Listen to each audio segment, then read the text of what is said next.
délivrance. C'est un voyage de la transformation.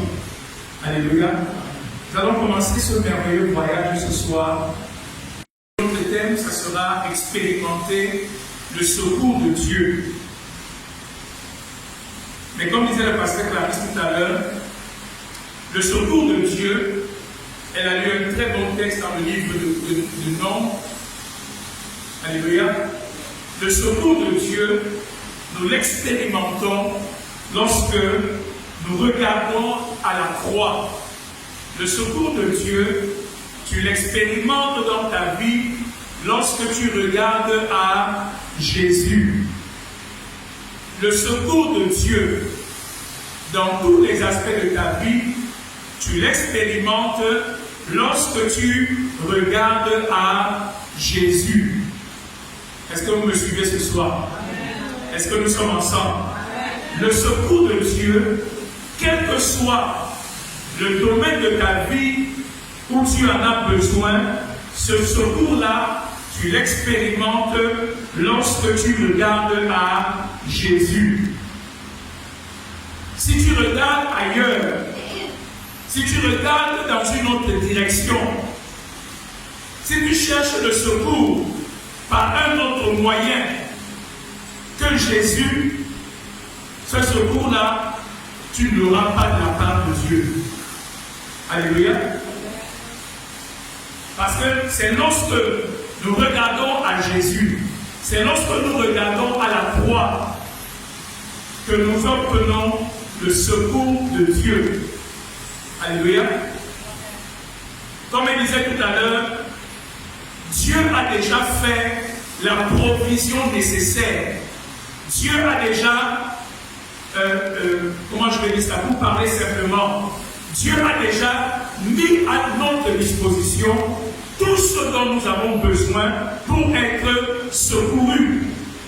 La provision pour le secours divin a déjà été accomplie. Alléluia.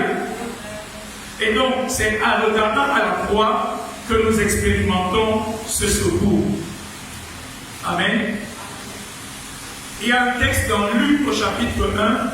Je voudrais vous encourager à noter les textes. On va lire beaucoup de textes. Dans Luc au chapitre 1, le verset 54. Allons d'abord dans le livre de Luc. Et nous allons voir que la parole de Dieu est claire. Luc au chapitre 1. Ce sont les paroles d'Élisabeth. Luc au chapitre 1, le verset 54. Ce sont les paroles de Marie. Luc au chapitre 1, verset 54. La Bible dit, il a secouru Israël, son serviteur, et il s'est souvenu de sa miséricorde. Ici, c'est Marie qui parle. Dans son esprit, c'est normal qu'elle parle d'Israël. Mais en réalité, ce dont elle est en train de parler va au-delà d'Israël. Elle dit il a secouru Israël. Mais en réalité, au travers de Jésus, ce n'est pas seulement Israël que Dieu a secouru. Au travers de Jésus, ce n'est pas seulement les fils d'Abraham que Dieu a secouru. Mais au travers de Jésus, c'est toute l'humanité que Dieu a secouru. Au travers de Jésus, c'est toi et moi qui avons aussi été secourus par l'Éternel. Alléluia. Marie parle ici parce qu'elle est juive. À ce moment-là, Jésus n'est pas encore allé à la croix. Et donc ce n'est qu'après la mort de Jésus que le salut va s'étendre à toute l'humanité. Mais ici, elle dit, il a secouru Israël, son serviteur. Mais on peut élargir, parce que nous comprenons déjà la parole de Dieu. Il a secouru les hommes. Il t'a secouru. Il m'a secouru. Il a secouru les nations. C'est ce que tu as fait. Regardons dans le livre de Luc au chapitre 1 toujours, le verset 69. C'est une parole aussi qui est claire que nous lisons. Luc chapitre 1, verset 68 à 69. Luc chapitre 1, verset 68 à 69. pu aller jusqu'à 71. Vous y êtes? Vous y êtes? J'ai dit, nous engageons un voyage. Soyez avec moi dans ce voyage. Alléluia. Soyez avec moi dans ce voyage. On va aller point par point, pas à pas. Et nous allons aller de plus en plus en profondeur. Il dit, Luc chapitre 1, à partir du verset 68, béni soit le Seigneur, le Dieu d'Israël, de ce qu'il a visité et racheté son peuple. Et qu'est-ce qu'il a fait? Il nous a suscité un puissant sauveur dans la maison de David, son serviteur. Donc la Bible est claire qu'au travers de Jésus, le Seigneur a fait quoi? Il nous a suscité un puissant sauveur. Au travers de Jésus, au travers de Christ, Dieu nous a suscité un puissant sauveur. Un sauveur fait quoi? Un sauveur vient à ton secours. Alléluia. Est-ce que nous sommes ensemble? Un sauveur, c'est quelqu'un qui vient à ton secours. Un sauveur, c'est quelqu'un qui vient accomplir pour toi ce que tu es incapable d'accomplir par toi-même. Un sauveur, c'est quelqu'un qui vient à ton aide. Parce que tout seul, tu ne peux pas t'en sortir. Parce que tout seul, tu ne peux pas trouver une solution. Mais le sauveur, il vient à ton aide. Alléluia. Et quand le sauveur vient à ton aide, tu obtiens la délivrance. Tu obtiens le salut. Quand le sauveur vient à ton aide, ta situation ne peut plus être comme elle était avant que le sauveur n'arrive. Vous êtes d'accord avec moi, n'est-ce pas? Je ne peux pas être dans un problème, dans une situation particulière, et on m'envoie un sauveur. Et ce sauveur arrive dans ma situation, et ma situation reste comme elle était avant. Ça veut dire qu'il y a un problème, n'est-ce pas? Peut-être c'est un sauveur qui ne connaît pas son travail. Peut-être c'est un sauveur qui n'en est pas vraiment un. Peut-être c'est un sauveur qui est limité, qui est incapable. Mais ça même c'est un contresens. Comment est-ce qu'un sauveur peut être incapable? Comment tu peux prétendre être un sauveur si tu n'as pas les capacités et les ressources nécessaires pour apporter le salut? Ce n'est pas possible. Alléluia. Donc quand ton sauveur arrive, quand ton sauveur entre dans ta situation, quand ton sauveur vient à ton aide, la situation ne peut pas rester pareille. Ce que tu vivais avant ne peut pas continuer à être la même chose. Soit tu as reçu le sauveur, soit tu n'as pas reçu le sauveur. Alléluia. Donc il y a quelque chose qui doit changer. Mais je disais, c'est un voyage. Nous parlons d'un sauveur qui vient à notre secours. Regardez verset 61, il dit, un sauveur qui nous délivre de nos ennemis et de la main de tous ceux qui nous haïssent. Un sauveur qui fait quoi? Qui nous délivre de la main de nos ennemis et de tous ceux qui nous haïssent. Il nous délivre de la main de nos ennemis. Il nous délivre de l'emprise de nos ennemis, de l'influence. Nos ennemis ont le dessus sur nous. Nos ennemis ont la supériorité sur nous. Mais quand notre sauveur arrive, il fait quoi? Il nous délivre de la main de nos ennemis et de tous ceux qui nous haïssent. Alléluia. Alors, la question que nous devons nous poser est simple. Quelle est la mission de ce sauveur? De quoi ce sauveur vient-il nous délivrer? Est-ce que nous sommes ensemble?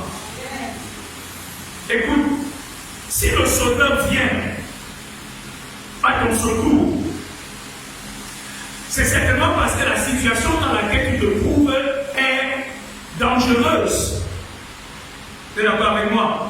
Quand le sauveur vient, ça veut dire qu'on a vu que le problème dans lequel tu es, si tu restes dans ce problème va te détruire. C'est te faut impérativement un sauveur. Parce que tu te trouves dans une situation dangereuse. Amen. Et on va aller point par point, on va entrer. Je vais commencer d'une manière peut-être surprenante, mais c'est par cette porte-là que le Seigneur a voulu que nous entrions dans nos enseignements ce soir. Alléluia. Nous expérimentons le secours de Dieu lorsque nous regardons à Jésus. Nous expérimentons le secours de Dieu lorsque nous regardons à la croix. Nous expérimentons le secours de Dieu lorsque nous regardons à ce que Christ a accompli pour nous par sa mort et par sa résurrection. Mais ce secours-là, de quoi est-il question? Ce secours-là, dans quel domaine se manifeste-t-il? Je sais que chacun de nous ce soir, peut-être a un domaine de sa vie où il a besoin du secours de Dieu.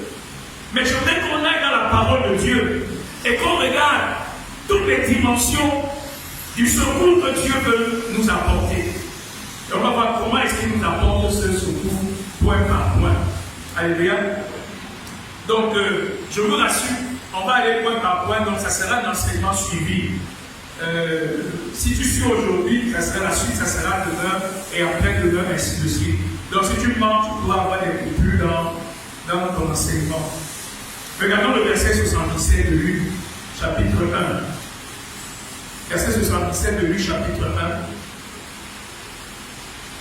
1. Verset 77 de Luc, chapitre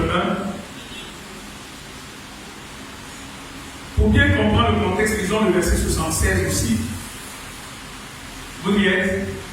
Il dit, et toi, petit enfant, tu seras appelé prophète du Très-Haut, car tu marcheras devant la face du Seigneur pour préparer ses voies, verset 77, afin de donner à son peuple la connaissance du salut par le pardon des péchés, de ses péchés, grâce aux entrailles de la miséricorde de notre Dieu, en vertu de laquelle le soleil levant nous a visités d'en haut, pour éclairer ceux qui sont assis dans les ténèbres et dans l'ombre de la mort, pour diriger nos pas dans le chemin de la paix. Suivez-moi. Il dit aussi au verset 77, afin de donner à son peuple la connaissance du salut par le pardon des péchés. Je voudrais que vous ayez ces deux expressions. La connaissance du salut par le pardon des péchés. Quel est le rapport entre la connaissance du salut et le pardon des péchés? Afin de donner à son peuple la connaissance du salut par le pardon des péchés. Il y a d'autres versions qui disent qu'on peut traduire la connaissance du salut dans le pardon des péchés. Pourquoi faut-il que la révélation de notre salut passe par le pardon des péchés? Pourquoi faut-il que lorsque Dieu nous envoie son secours au travers de Jésus, pourquoi faut-il que lorsque Dieu nous envoie son aide, qu'il commence d'abord par traiter le problème des péchés? Vous me suivez ce soir? Vous me suivez ce soir? Et il y a une autre version qui dit, voici ce que tu annonceras au peuple. Dieu vous sauve en pardonnant vos péchés. Dieu vous sauve en faisant quoi? En pardonnant vos péchés. Pourquoi est-il nécessaire que lorsque Dieu veut sauver les hommes, qu'il commence d'abord par traiter le problème du péché? Est-ce que Dieu n'aurait pas dit, ok, je veux sauver l'humanité, et qu'il aurait trouvé un autre moyen? Pourquoi a-t-il fallu que Christ vienne et aille à la croix et répandre son sang, souffrir tout ce qu'il a enduré à la croix, pour que les hommes obtiennent le salut. Pourquoi est-ce qu'il faut d'abord que le problème des péchés soit traité? Vous me suivez ce soir? Allons dans la parole de Dieu. Lisons dans le livre de Actes chapitre 3. Actes chapitre 3. Actes chapitre 3, verset 25 à 26. Actes chapitre 3. Je vais entrer par là ce soir. Et nous serons bénis parce que le Seigneur vraiment est un Dieu qui veut nous faire grâce. Actes chapitre 3, verset 25. Pardon, verset 25 à 26. Actes chapitre 3, note cela. Il dit, vous êtes les fils des prophètes et de l'alliance que Dieu a traitée avec nos pères, en disant à Abraham, toutes les familles de la terre seront bénies en ta postérité. Vous êtes d'accord? C'est ce que la Bible dit. Toutes les familles de la terre seront bénies en ta postérité. Et vous savez que cette postérité, c'est qui? Cette postérité, c'est Christ, c'est Jésus. Donc Dieu annonce la bénédiction de toute l'humanité au travers de Jésus qui est la postérité d'Abraham. Verset 26, il dit, c'est à vous, premièrement, que Dieu, ayant suscité son serviteur, l'a envoyé pour vous bénir en détournant chacun de vous de ses... Est-ce que nous sommes ensemble? Il a envoyé Jésus, il a suscité son serviteur Jésus pour qu'il aille accomplir l'œuvre qu'il a accomplie à la croix et que nous célébrons aujourd'hui. Il a suscité son serviteur pour vous bénir en faisant quoi? Pour vous bénir en faisant quoi? Pour vous bénir en faisant quoi? En détournant chacun de vous de ses iniquités. Une fois de plus, on voit que la bénédiction de Dieu, pour qu'elle arrive, en réalité, la bénédiction de Dieu consiste dans le fait qu'il va traiter le problème de l'iniquité et du péché dans la vie de l'homme et dans la vie de chacun de nous. Voilà comment le Seigneur va introduire sa bénédiction dans ta vie. Je veux que tu me suives devant, c'est extraordinaire. Voilà comment Dieu va introduire sa bénédiction dans ta vie en traitant le problème de l'iniquité, le problème du péché. Et l'apôtre Jean-Pierre dit aux Juifs, c'est d'abord à vous, c'est premièrement à vous que Dieu a suscité Jésus pour qu'il vienne vous bénir en vous détournant de vos iniquités. Alléluia. Quand il est né, la Bible dit qu'on lui a donné le nom de Jésus. Car c'est lui qui fera quoi? C'est lui qui sauvera son peuple de ses péchés. Le passage que nous parlait tout à l'heure de la morsure du serpent. Et ce soir, je vais vous montrer l'un des grands aspects de cette morsure du serpent dans nos vies. Alléluia. Il y a effectivement la morsure du serpent. Et nous allons apprendre que quand le serpent te mord, le serpent fait quoi? Le serpent inocule en toi, dans ton système, dans ton organisme, un poison mortel. Et si ce poison n'est pas anéanti et paralysé, si les effets de ce poison ne sont pas arrêtés, ce poison va te détruire et il va t'entraîner à la mort. Alléluia. Ce poison va te détruire. Mais la Bible dit que Dieu, pour nous bénir, Dieu, pour venir à notre secours, nous a suscité un puissant sauveur qui est venu pour nous sauver de nos péchés, pour nous délivrer de ce poison mortel qui est dans nos vies et qui détruit nos vies. Et c'est cela dont Jésus est venu. Et c'est ce que je voulais faire ce soir. Vous savez, vous ne pouvez apprécier l'œuvre de Christ à la croix si vous ne savez même pas pourquoi est-ce qu'il fallait qu'il accomplisse cette œuvre-là? L'œuvre de Christ à la croix, la mort de Jésus à la croix pour toi, sera pour toi quelque chose de banal, quelque chose de naturel. Si tu ne réalises pas de quoi est-ce qu'il t'a réellement sauvé. Si tu marches en route et qu'une moto te frôle, tu vas dire, ah, merci Seigneur. N'est-ce pas?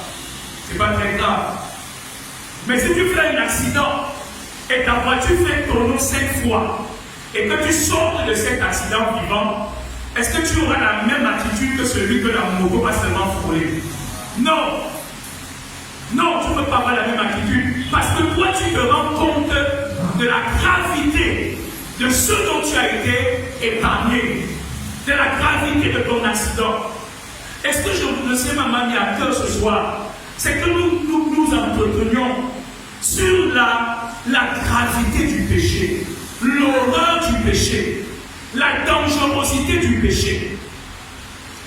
Je vais te dire ce soir, c'est le premier point de cette séminaire pascal. Et même quand tu rentres à la maison, je veux que tu ailles méditer dessus. Je veux que tu saches que quand tu célèbres pas, n'oublie pas que ce sont tes péchés qui ont amené Jésus sur cette croix.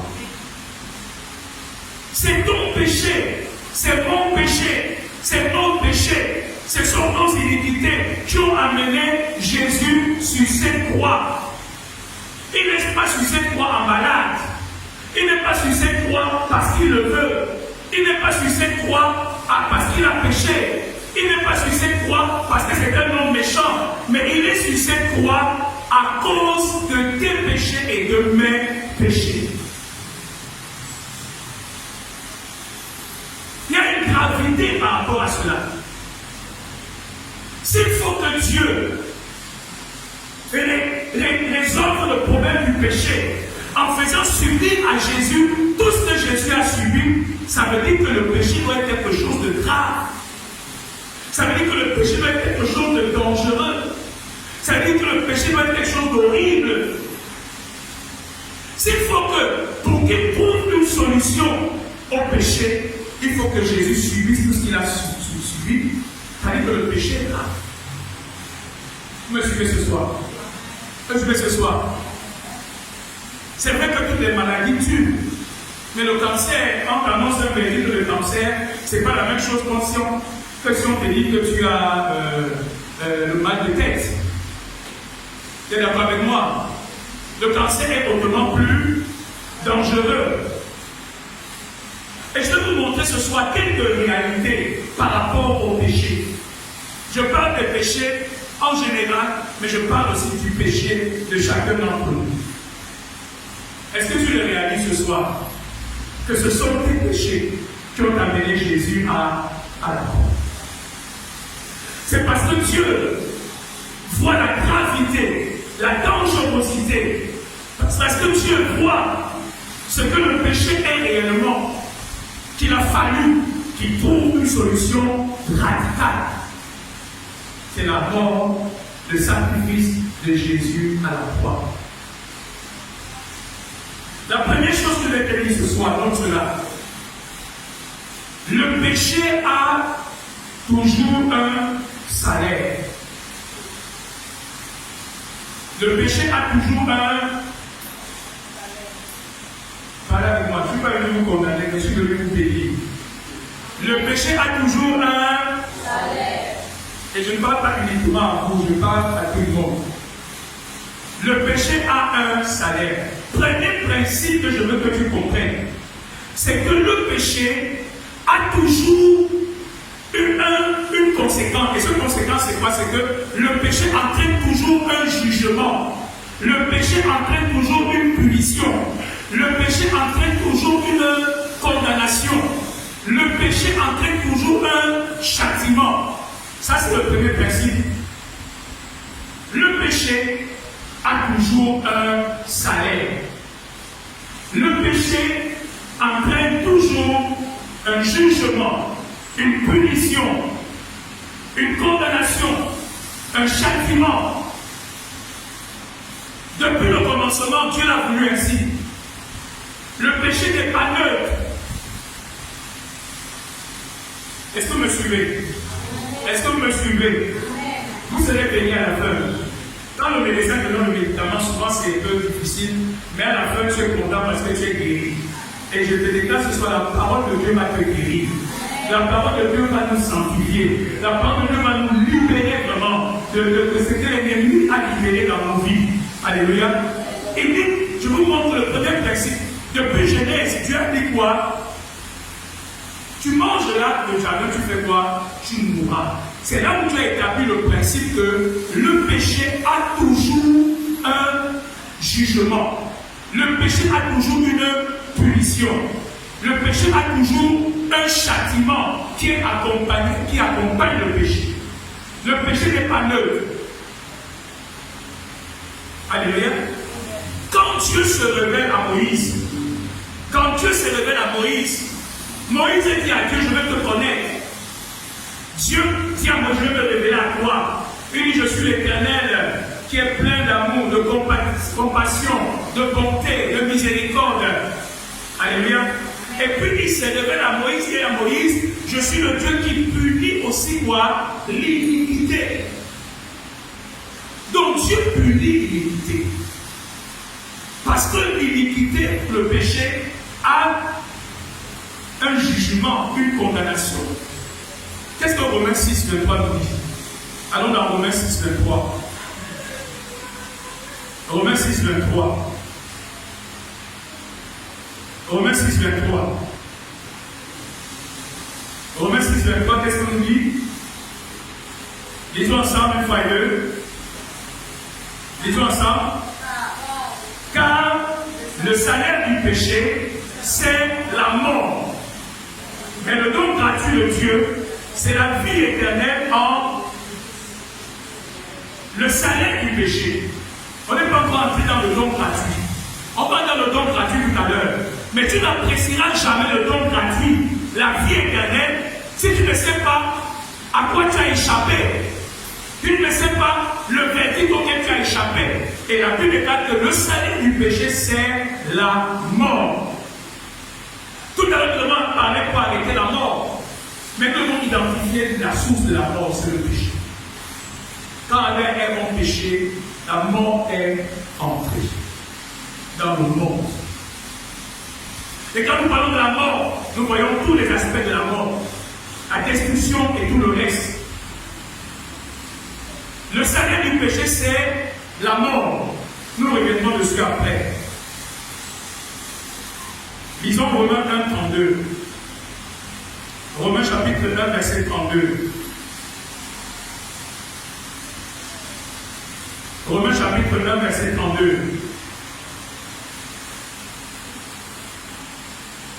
Romains 1, 32 nous dit quoi? Romains 1, 32 nous dit, et bien qu'ils connaissent le jugement de Dieu, déclarant digne de mort ceux qui commettent de quelque chose. Non seulement ils les font, mais ils approuvent ceux qui les font. Vous voyez clairement ici, on dit qu'il y a un jugement de Dieu sur le péché. Il y a un jugement de Dieu. Et ce jugement de Dieu, c'est quoi? Il déclare digne de mort. Pourquoi est-ce qu'il y aura le châtiment éternel? Pourquoi est-ce qu'il y aura de la géhenne? Pourquoi est-ce qu'il y aura l'enfer? Pourquoi est-ce qu'il y aura le feu? C'est parce que Dieu ne peut pas laisser le péché impuni. Dieu ne peut pas laisser le péché impuni. Il faut qu'il punisse le péché. Vous allez voir, vous allez comprendre pourquoi ce principe est important. Dieu ne peut pas laisser le péché impuni. Il faut qu'il punisse le péché. Parce que c'est lui-même qui a dit quoi? C'est l'âme qui pêche qui fera quoi? L'âme qui pêche, c'est celle qui... L'âme qui pêche, c'est celle qui mourra. Parce que l'âme qui pêche tombe sur le jugement, la condamnation, la peine, le châtiment de la mort. Et cette mort commence par être coupée de Dieu. Quand est-ce que tu as commencé à dire que les jours de l'homme seront de 120 ans dans Genèse? C'est quand il a dit, mon esprit ne restera pas éternellement dans l'homme. Et c'est comme ça que le corps de l'homme a commencé à se détruire. Comprenons ce principe. Le péché entraîne toujours un châtiment. Deuxième chose, le péché nous prive de la gloire de Dieu. Le péché nous prive de la gloire de Dieu. Vous connaissez ce texte, n'est-ce pas? Est-ce qu'on a besoin de le lire? Est-ce qu'on a besoin de le lire? Alors trouvez-le. Le péché nous prive de la gloire de Dieu. Romains 3, 23. Romains 3, 23. Je veux que tu haïsses le péché ce soir. Je veux que tu aies vraiment une vision horrible du péché. Et que tu viennes dans la croix du Seigneur. Et que pendant cette semaine pascale, tu te tiennes dans la croix et que tu invoques ton Sauveur. Et que tu dis, Seigneur, viens à mon secours. Parce que c'est ce que tu es venu faire dans ma vie. Le péché entraîne toujours un châtiment. Le péché entraîne toujours un jugement de Dieu. Le péché entraîne toujours une punition, une peine, une condamnation. Et en un mot, cette condamnation, c'est la mort. La mort spirituelle, la mort physique. Mais ici, dans Romains 3, 23, on nous dit autre chose, on nous dit, car tous ont, et sont comment? Privés de la gloire de Dieu. Tous ont péché. En d'autres termes, c'est le péché qui fait en sorte que l'homme vit en deçà de tout ce que tu avais préparé pour lui. Le péché fait en sorte que l'homme n'expérimente pas, il est privé, il est coupé de la gloire de Dieu. Toutes les choses de valeur, toutes les choses excellentes, toute la puissance que Dieu avait prévue pour l'homme est totalement paralysée à cause du péché. Tous sont péchés, toi et moi. Et nous avons eu comme conséquence que nous avons été privés de la gloire de Dieu. Il y a une dimension de la présence de Dieu, de la puissance de Dieu, de la gloire de Dieu qui a quitté nos vies et à laquelle nous pouvons plus avoir accès parce que le péché prive de la gloire de Dieu. Le péché fait en sorte que ce quelqu'un qui était destiné à vivre comme un roi commence à vivre comme un mendiant. Et c'était à niveau fils prodigue. Le péché fait en sorte que quelqu'un qui devait être dans les palais commence à être dans les porcheries. Parce que le péché te dégrade ton statut. Le péché te dégrade ton statut, te fait tomber du haut pour te mettre en bas dans la boue, dans la honte, dans l'humiliation. Pourtant, tu n'étais pas censé vivre à cet endroit. Est-ce que le péché a fait? Et c'est ce que le péché continue à faire dans la vie des hommes. Quand le péché est là, la gloire de Dieu est obligée de partir. Parce que la gloire de Dieu ne supporte pas, ne peut pas vivre comme ça. Tous ont péché et sont privés de la gloire de Dieu. Tout à l'heure, on a lu que le salaire du péché, c'est la mort, mais le don gratuit de Dieu, le don gratuit de Dieu, c'est la vie éternelle. Ici encore, on lit au verset 24.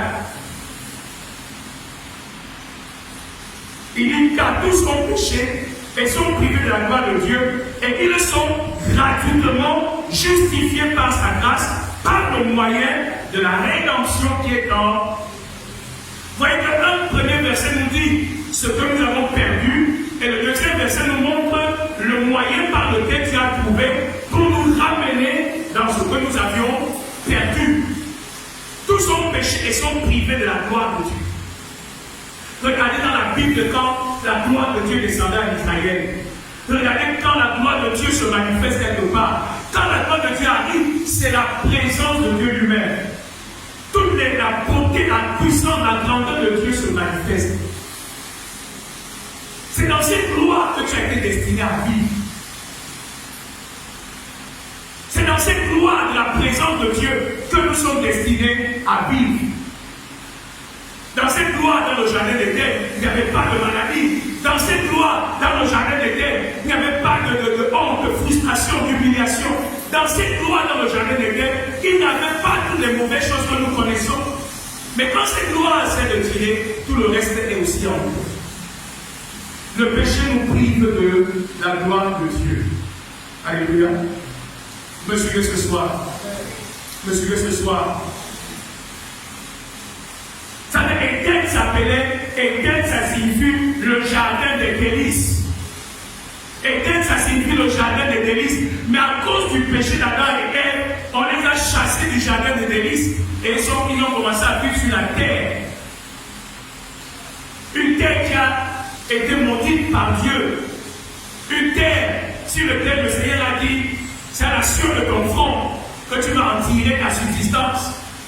Et c'est ce sol qui est maudit te produira des ronces et des épines. Donc ce n'est plus la gloire. Parce que dans le jardin d'Éden, c'était les délices.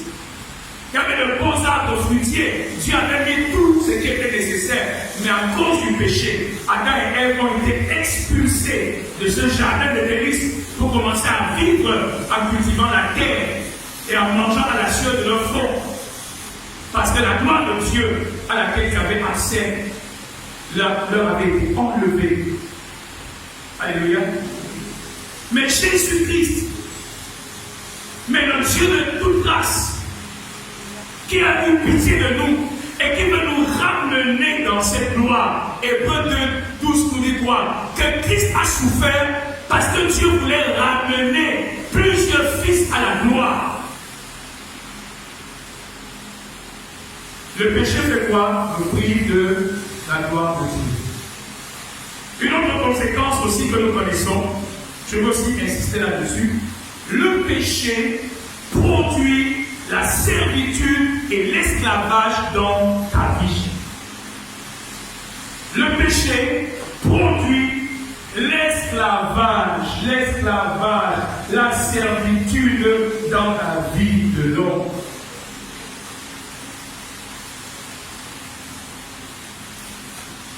Le péché te rend esclave.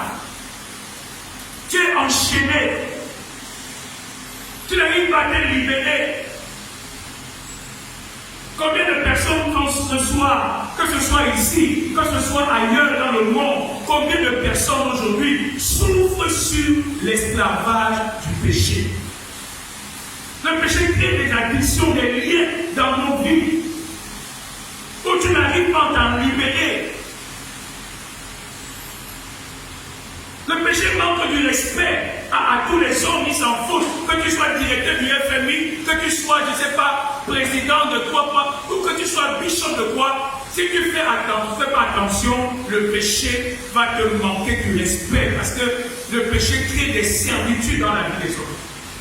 Et je me pose la question, mais pourquoi est-ce que telle personne, tel homme de Dieu, tel ceci, comment est-ce qu'ils arrivent à faire ceci ou cela? C'est parce que le péché est une chaîne. Si tu n'as pas encore pris conscience de cela, alors tu joues. Si tu n'as pas encore pris conscience de cela, alors peut-être tu es juste un ignorant. Mais quelqu'un qui connaît sa vie, quelqu'un qui connaît son cœur, il sait que le péché est souvent une chaîne, c'est une servitude. Et il faut quelqu'un pour nous en libérer. Lisons un texte dans le livre de Jean chapitre 8, je pense. Jean chapitre 8. Jean chapitre 8, il y a au verset 30. Jean chapitre 8, verset 30. Et il dit, quand Jésus parlait ainsi, plusieurs crurent en lui. Et il dit aux Juifs qui avaient cru en lui, si vous demeurez dans ma parole, et vous êtes vraiment mes disciples, disons le verset 32. Disons le verset 32. Vous ferez quoi? Vous connaîtrez la vérité et la vérité vous affranchira. Qu'est-ce qu'il répond à Jésus? Verset 33. Il lui répondit, nous sommes la postérité d'Abraham et nous ne fûmes jamais esclaves de personne. Comment dis-tu, vous deviendrez libres? verset, qu'est-ce que Jésus leur répond? Verset 34. En vérité, je vous le dis, leur répliqua Jésus. Est-ce qu'on peut lire la parole de Dieu ensemble, frère? Les deux ensemble, frère. Quiconque se livre au péché est esclave du péché. Et continue, or l'esclave ne demeure pas toujours dans la maison, mais le Fils qui demeure. Verset 36. Sinon, le Fils vous a franchi, vous serez réellement libres. Les seuls prisonniers qui existent, ce ne sont pas les prisonniers qui sont à Conakry. Les seuls prisonniers qui existent ne sont pas les prisonniers qui sont à Guantanamo ou je ne sais pas où. Il y a des gens bien habillés en costume. Il y a des gens qui roulent en voiture, mais qui sont des prisonniers. Il y a des gens qui sont dans l'église, qui ont tous les apparences du bon chrétien, mais qui sont prisonniers. Prisonniers de quoi? Du péché. Ils disent à Jésus, je ne sais pas si vous connaissez bien leur histoire. Nous sommes la postérité d'Abraham. Nous n'avons jamais été esclaves de personne. Ça veut dire quoi? Je ne sais pas ce qu'il voulait dire. Que la postérité d'Abraham, nous n'avons jamais été esclaves de personne. Et je dis non, moi je ne parle même pas, je suis même parlé. Je vous parle d'un autre type de captivité et de prison. C'est pour ça que, bien aimé, quelqu'un qui devient enfant de Dieu, quelqu'un qui devient croyant, quelle que soit l'emprise que le péché peut avoir dans ta vie, tu es capable de venir à la croix de Jésus et crier à lui et être sûr et certain qu'il est capable de briser cette chaîne, de te délivrer de ce caractère, de te délivrer de ce comportement, de te libérer de cette attitude. Je ne suis pas là pour te condamner, je te montre qu'il y a une solution. Jésus vient, c'est pour te libérer de la servitude du péché. Sur toutes ces formes. Sur toutes ces formes, ne sois pas dans la maison de Dieu et tu acceptes cela. Non, nous ne célébrons pas parce que notre libérateur est arrivé. Nous ne célébrons pas parce qu'il y a quelqu'un qui peut briser le joug du péché dans ta vie. Quelqu'un qui peut briser ce comportement, cette attitude qui est dans ta vie et de laquelle tu n'arrives pas à te libérer. Ce n'est que comme ça que la Pâque va prendre un sens. Parce qu'il y a des captifs qui vont célébrer leur libération, la transformation de leur caractère, la transformation de leur cœur, la transformation de leurs attitudes, la transformation de leur être tout entier. Ce qui n'était pas possible hier est possible aujourd'hui parce que Jésus est entré dans ma vie. Et quand il entre dans mon cœur, il vient avec la puissance pour me guérir et me libérer de toute forme de service. Alléluia. Moi, je peux être libre. Dis, je peux être libre. Je peux être libre. Je peux être libre. Qu'est-ce que Romains 8 nous dit? Je veux que tu comprennes qu'à plusieurs reprises, on présente le péché comme une loi. Comme une loi. Quelle que soit ta vie ce soir, je veux pas que, comme le passé Clarisse, qu'on ne célèbre pas comme des religieux. Je veux que tu amènes ta vie à la croix pendant cette semaine. Je veux que tu amènes devant le Seigneur toutes ces choses qui sont en toi. Peut-être tu es chrétien depuis des années, tu ne célèbres pas depuis des années, mais il y a rien qui change en toi. Tu es toujours la même personne avec les mêmes faiblesses, avec les mêmes chaînes. J'ai une bonne nouvelle pour toi cette semaine. À la croix, le Seigneur est capable de faire une autre nouvelle en toi. Alléluia. Et les gens seront surpris de savoir qu'il y a un Dieu qui peut briser les chaînes du péché dans la vie de l'homme. Alléluia. Regarde ce qu'on dit dans Romains chapitre 8. Romains chapitre 8. Je disais que même on ne va pas finir forcément, mais nous allons continuer. Que Dieu nous aide à partager cette parole. Romains chapitre 8, il dit au verset 1, au verset 2, on va commencer à partir du verset 1. Romains chapitre 8, est-ce qu'on peut lire ensemble? Romains chapitre 8, à partir du verset 1. Qu'est-ce qu'il dit? Il n'y a donc maintenant aucune condamnation pour ceux qui sont dans Jésus-Christ. Pourquoi? En effet, la loi de l'esprit de vie en Jésus-Christ m'a affranchi de la loi du péché et de la mort. Car chose impossible à la loi, parce que la chair la rendait sans force.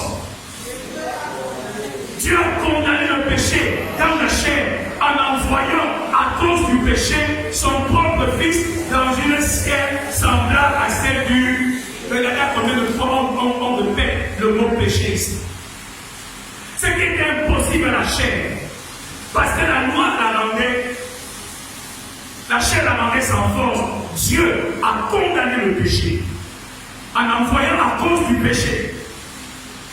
C'est à cause du péché que Jésus est venu.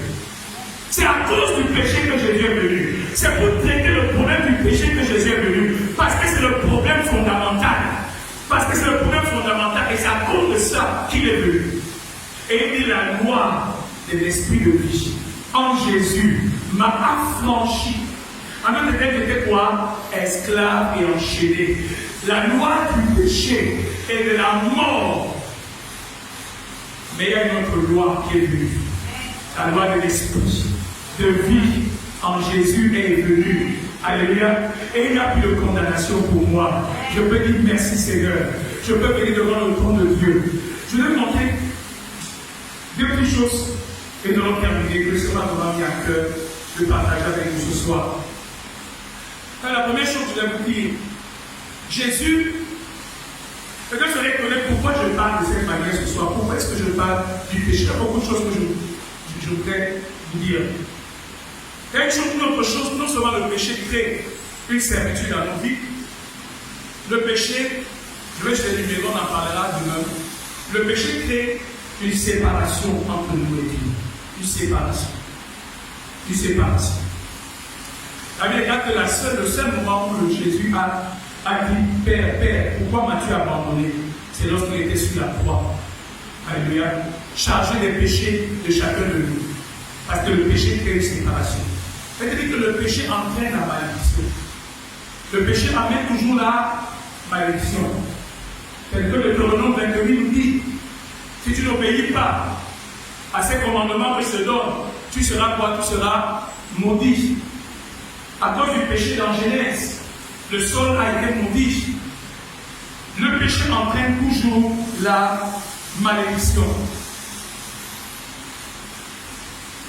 Une autre chose importante, le péché est la source de tous nos problèmes. On dit que maintenant le péché est entré dans le monde. Et avec le péché qui est entré dans le monde, la mort aussi est entrée dans le monde. La source de tous nos problèmes, vous voyez que les problèmes à l'église, c'est quoi? C'est le péché. Les problèmes dans ta famille, c'est le péché. Les problèmes relationnels, c'est le péché. Pourquoi les gens ne s'entendent pas? Pourquoi les gens ne vivent pas ensemble heureux? Pourquoi est-ce qu'il y a des problèmes spirituels? La source, c'est le péché. C'est comme quelque chose qui empoisonne tout. La source, c'est le péché. Même dans ta propre vie, souvent tu ne te comprends même pas toi-même. Pourquoi tu réagis comme ça? Pourquoi tu es comme ça? Pourquoi tu te comportes comme ça? Pourquoi tu parles comme ça? Pourquoi ton attitude, ton caractère? Il y a des gens parmi nous qui ne se comprennent pas. Ils te disent la source de ça, c'est le péché. Alléluia. C'est le péché. C'est le péché. Le péché est la source de tout. Jésus dit quoi? Ce n'est pas ce qui sort de l'homme qui fait quoi? Qui le saoule. Ce n'est pas ce qui entre dans l'homme qui le saoule. Mais c'est ce qui sort de l'homme qui le saoule. Et ce qui le saoule sort de quoi? De son cœur. Donc le péché saoule l'homme. Le péché amène une souillure dans la vie de l'homme. Une impureté. Il dit toutes les mauvaises choses, les mauvais désirs, les mauvaises pensées, les calomnies, les querelles, les mauvais comportements, les mauvaises attitudes, le vol, l'impudicité, l'impureté. Toutes ces choses trouvent leur source dans le péché. Alléluia. Vous me suivez ce soir? Vous me suivez ce soir? La source de nos problèmes se trouve dans le péché. Et tu traites le problème du péché, tu vas assainir les eaux. Tu vas assainir les eaux. Il y a quelque chose qui empoisonne ta vie. Et cette chose qui empoisonne ta vie, c'est ton propre péché. Mais gloire soit rendue à Dieu, qui ne nous a pas laissés sans sauveur. Alléluia. Vous me suivez ce soir? Il y a des gens qui pensent que, dans la vie de Jean 33, je crois, la Bible dit quelque chose, que quand tu es juste, qu'est-ce que tu apportes à lui? Est-ce que tu ajoutes quelque chose sur Dieu? Non. Et quand tu es méchant, ça ne peut que nuire à toi et à ton frère. En d'autres termes, pour dire quoi? Pour dire que le péché nous nuit d'abord à nous-mêmes.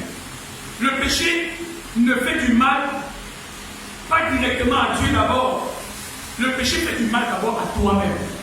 Le péché fait du mal d'abord à toi-même. La Bible dit que celui qui pêche contre son... celui qui est impudique pêche contre son propre corps. Alléluia. Ton mauvais caractère fait quoi? Il détruit d'abord. Il détruit ta maison. Vous êtes d'accord avec moi? Si j'ai un mauvais caractère, quelles sont les personnes qui vont en souffrir d'abord? C'est ma femme. Ce sont mes enfants. Si je suis colérique, si je suis ingrat, si je suis amer, si je suis méchant, si je suis orgueilleux, si je suis ceci ou cela, la première personne que cela affecte, c'est d'abord moi-même. Et les autres personnes que cela affecte, ce sont les gens qui sont autour de moi. Donc tu ne peux pas penser que c'est quelque chose de normal. C'est grave, c'est dangereux. Ça fait du mal. Je ne vais pas m'amuser dans des commentaires inutiles, mais vous connaissez tous l'histoire qui défraie la chronique ces derniers temps. Comment une personne peut faire ça à une personne qu'elle aime? Comment? Donc notre péché nous affecte d'abord nous-mêmes d'abord. C'est ta propre destinée que tu détruis. Quand Samson s'est laissé aller sur les genoux de Delilah, il a détruit les signes de qui? D'abord sa propre destinée. Il s'est retrouvé esclave des Philistins. Même si la grâce de Dieu a agi après, mais il a d'abord souffert pendant un temps. Il y a beaucoup de choses qui sont dans nos vies, des souffrances que nous endurons, des choses qui arrivent juste parce que c'est le péché qui fait son travail. Parce que quand tu te livres à cela, quand tu le laisses prendre la place dans ta vie, il est comme un serpent brûlant. Et la première personne qui va commencer à brûler, c'est toi-même. Vous me suivez ce soir? Proverbe nous dit quoi en parlant de l'adultère? En disant que est-ce que quelqu'un peut prendre le feu et cacher sous son costume sans être brûlé? Non, c'est une belle image pour vous montrer que le péché nous affecte d'abord nous-mêmes. Tu ne fais du mal à personne quand tu fais certaines choses où tu te livres, où tu laisses le péché dominer ta vie. Tu ne comprends pas qu'il y a une solution qui a été pourvue. Nous sommes malades, nous savons qu'il y a une solution qui a été pourvue, mais nous ne venons pas nous humilier à la croix pour dire Seigneur, si tu ne me délivres pas de cette chaîne, c'est moi, c'est ma vie qui va être détruite. Mais nous cajolons, nous cachons, nous faisons semblant, on fait comme si tout va bien. Nous ne pouvons pas bénéficier de toute la puissance de la croix si nous ne venons pas devant le Seigneur et dire Seigneur, viens à mon secours. Alléluia. Le feu là que tu allumes va d'abord te brûler toi-même, brûler les gens qui sont pour toi, brûler ta destinée. Mais vous connaissez ce que Joseph a dit quand la femme de Potiphar l'a tenté. Il a dit non, je ne veux pas mettre en danger ma destinée. Et je ne veux pas faire du mal à qui? À Potiphar qui m'a fait tant de bien. Et je ne peux pas aussi pécher contre mon Dieu. Voilà comment Joseph a épargné sa destinée. Mais je veux montrer qu'aujourd'hui, nous avons une église chrétienne, nous avons des croyants qui pensent que le péché c'est un jeu, qui pensent que vivre d'une certaine manière c'est un jeu. Non, ce n'est pas un jeu. Ce n'est pas un jeu. Ce n'est pas un jeu. Ça détruit les vies, ça détruit les familles, ça détruit les corps, ça détruit les relations. Ça détruit tout ce que Dieu a à faire. Deux derniers points avant que je termine. Une chose que nous voyons dans la Bible, le péché corrompt. Le péché corrompt. Du verbe corrompre. Le péché fait quoi? Le péché corrompt. Du verbe corrompre. Et vous savez ce que corrompre signifie? Hein? Corrompre signifie quoi? Changer l'état naturel de quelque chose en le rendant mauvais. Le péché corrompt, ça veut dire quoi? Il change, il dénature ce que tu as fait. Il altère la valeur de quelque chose en le changeant en mal. Le péché corrompt. Moi j'ai souvent mal au cœur quand je marche en route et que je vois des fous qui marchent, je ne sais pas comment, peut-être je vais dire le Dieu se sent. Quand vous voyez un fou qui marche, il est l'antithèse totale de ce que Dieu, quand toi tu te vois, et il est homme comme toi, il est homme comme toi, mais le péché, le diable, s'est emparé de la vie de cet homme et l'a totalement défiguré. Il marche avec de grosses chaînes sur lui, il s'en fout, il a la touffe des cheveux, il ne ressemble à rien du tout. Parce que le péché corrompt, le péché dénature, le péché dégrade, dévalorise. Imaginez comment c'est extraordinaire quand les gens s'aiment. Voyez comment c'est beau, n'est-ce pas? Mais imaginez aussi comment, quand les gens se détestent, quand le péché entre, il dégrade. Il change la nature de tout ce que Dieu a fait.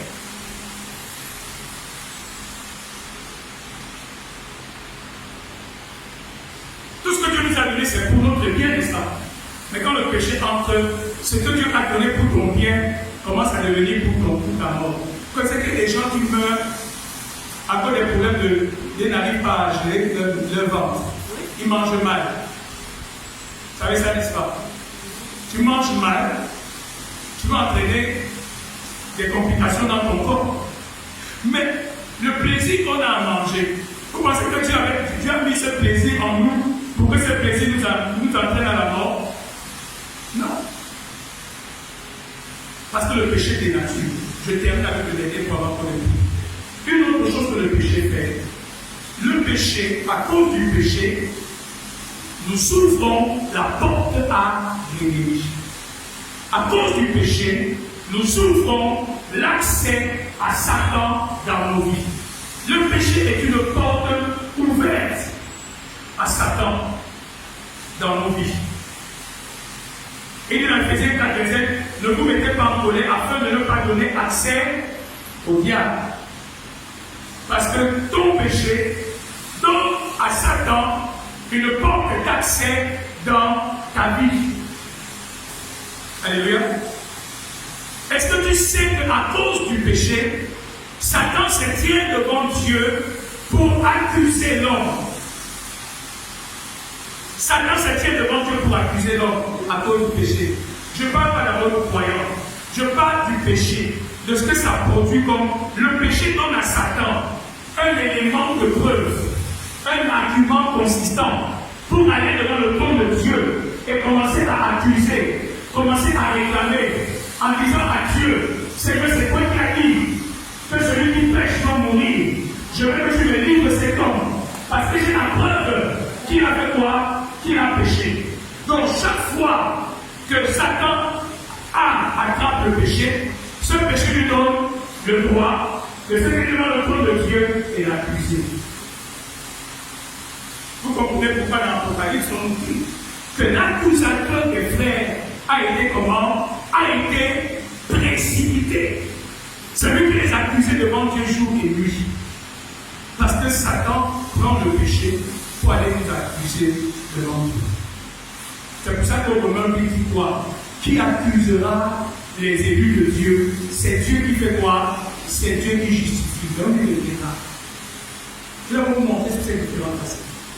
Alors, je termine avec les deux brigand à la croix.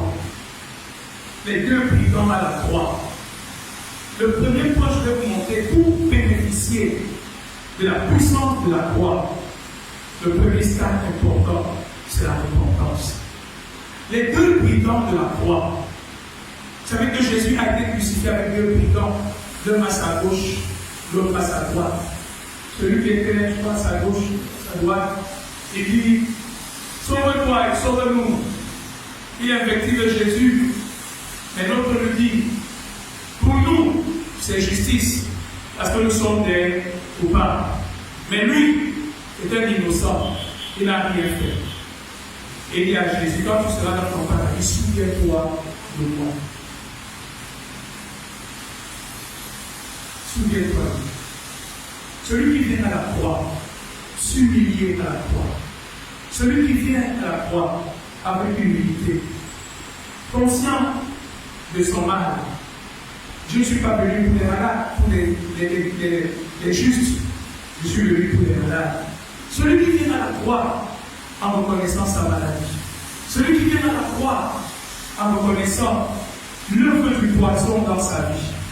Celui qui vient à la croix en reconnaissant la morsure du serpent dans son caractère.